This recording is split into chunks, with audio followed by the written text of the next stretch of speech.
केतु देव। जय माता की मित्रों, मृगशिरा नक्षत्र की बातें हम लोग फिलहाल कर रहे हैं, उसी के पाठ चालू है। और आज बात करते हैं इस नक्षत्र का लास्ट है ये राहु और केतु।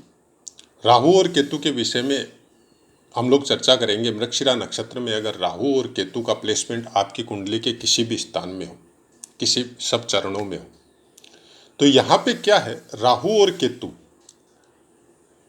के विषय में इतना सब पाठों में आपने देखा होगा कि इनके ऊपर दृष्टि किस ग्रह की पड़ रही है वो नहीं बताया गया। उसका कारण ये है कि राहु और केतु इनके ऊपर अगर किसी ग्रह की दृष्टि होगी तो वो ओबियसली इनके साथ ही प्लेस होगा, क्योंकि राहु और केतु एक दूसरे से जस्ट 180 डिग्री पे रहते हैं।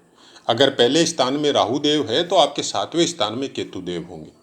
अगर राहु देव पे सूर्य की दृष्टि पड़ेगी तो जाहिर सी बात है कि वो आपके केतु देव के साथ प्लेस होंगे। तो राहु और केतु को फलों को प्राप्त करने के लिए आपको ये जरूर समझना पड़ेगा कि जिस तरह के फल वो देते हैं उस तरह के फल दूसरा कोई भी ग्रह नहीं दे सकता, और बशर्ते वो बलवान हो। बलवान कैसे होंगे? इनको अलोन होना जरूरी है, इनके ऊपर किसी की दृष्टि नहीं होनी चाहिए, नहीं तो वो ग्रह जो इनके ऊपर दृष्टि देगा वो खुद पीड़ित हो जाएगा, केवल गुरु और शनि को गुरु मंगल और शनि को छोड़ के।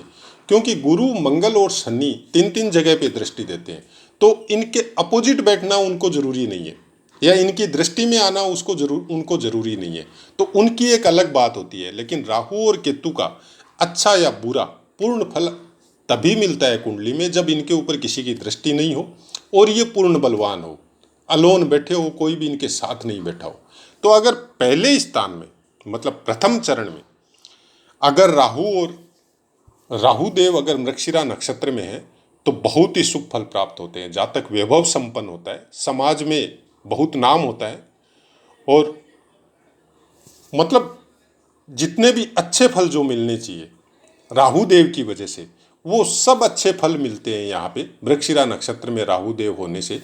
लेकिन यहाँ पे शर्त इतनी है कि आदमी को उन फलों को प्राप्त करने के लिए अपने रास्ते में आने वाली कठिनाइयों को कभी भी गलत तरीके से नहीं निकालना है।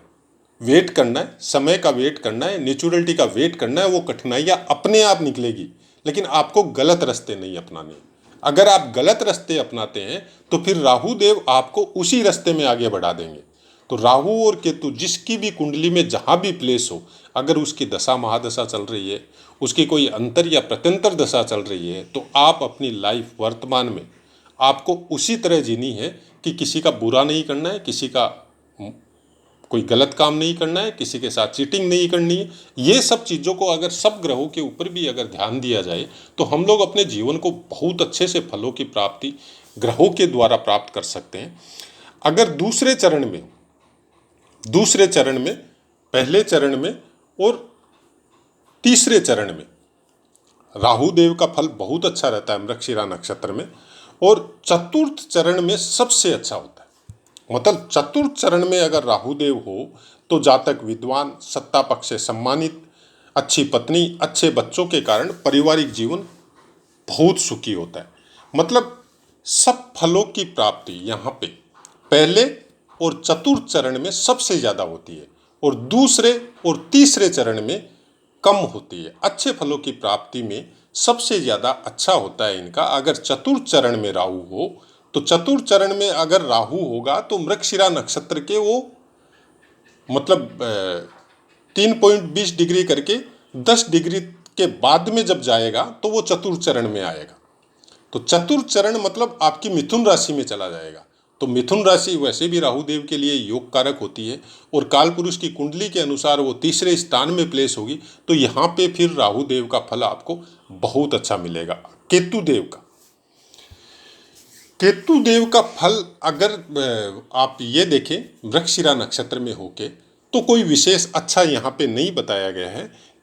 केवल दूसरे चरण में थोड़ा बहुत कुछ अच्छा होता है, लेकिन बाकी चरणों में केतु देव का फल यहाँ पे विशेष अच्छा नहीं होता है। तो ये तो आप मान के चलिए राहु और केतु जिसकी भी कुंडली में होते हैं, अगर राहु देव योग कारक है तो केतु देव का फल विशेष अच्छा नहीं होता है, और अगर केतु देव योग कारक है तो राहु देव का फल विशेष अच्छा नहीं होता है। दोनों ग्रहों का फल कभी भी अच्छा नहीं होगा, जिसकी भी कुंडली में हो। अगर मेरे राहु 11वें स्थान में प्लेस है तो मेरे को 11वें स्थान से संबंधित बहुत अच्छे फल प्राप्त होंगे, लेकिन पंचम स्थान में केतु देव होने से मेरी शिक्षा में, बच्चों में सब तरह से बाधाएं मेरे को प्राप्त होगी। अगर मेरे पहले स्थान में राहु देव आ जाते हैं तो मेरे को इतना कोई विशेष फल प्राप्त नहीं होता है, लेकिन केतु देव अगर सप्तम स्थान में है तो मेरे को वाइफ से संबंधित हो, पार्टनरशिप के बिजनेस से संबंधित हो, बहुत अच्छे फल प्राप्त हो जाते हैं।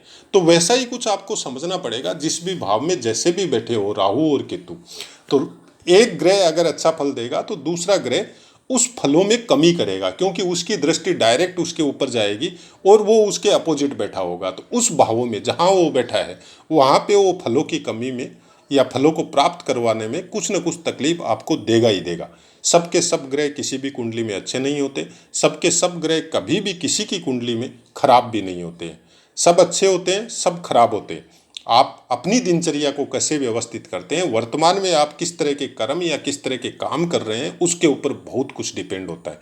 लेकिन राहु देव की एक विशेष बात है, जिस स्थान में, और केतु देव जिस भी स्थान में प्लेस हो सकता है उस स्थान में कुछ पीड़ा मिल रही हो, लेकिन उस स्थान का स्वामित्व जिस ग्रह के पास है और वो ग्रह का स्वामी बहुत अच्छे स्थानों में प्लेस हो, अंश बल में भी बलवान हो, तो फिर वो ग्रह इतना ज़्यादा बलवान हो जाता है और इतना अच्छा फल आपको देता है कि वो जो खराब फल राहु या केतु की वजह से, किसी की भी वजह से, एक की वजह से मिलेगा, दोनों की वजह से कभी नहीं मिलता है, तो वो फलों में बहुत कुछ न्यूनता आ जाएगी। क्योंकि उस फलों को, जो खराब फल है, आपको पता ही नहीं चलेगा कब आए और कब चले गए। कारण जहाँ पे वो खराब ग्रह राहु या केतु, दो में से एक जिस स्थान में प्लेस है, उसका स्वामी अगर योग कारक है, अच्छे स्थानों में है, अंश बल में मजबूत है, तो उन फलों को वो आपको आने ही नहीं देगा आपके नज़दीक। या